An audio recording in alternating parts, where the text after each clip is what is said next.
పడిమెట్ల పైకెక్కి గుడికేకు భక్తులకు ఎదురొచ్చే బంగారు స్వామి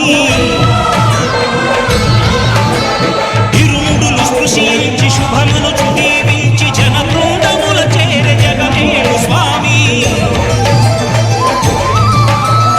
తన భక్తులను నిల్చు తప్పులకు తడబడి ఒక భక్తుడికి నా ఓంకారమూర్తి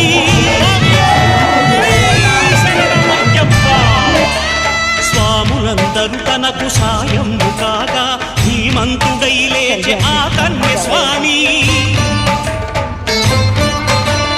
పట్టబంధము వీడి భక్తతతికై పరుగు పరుగున వచ్చే భూమిపైకి నరుడై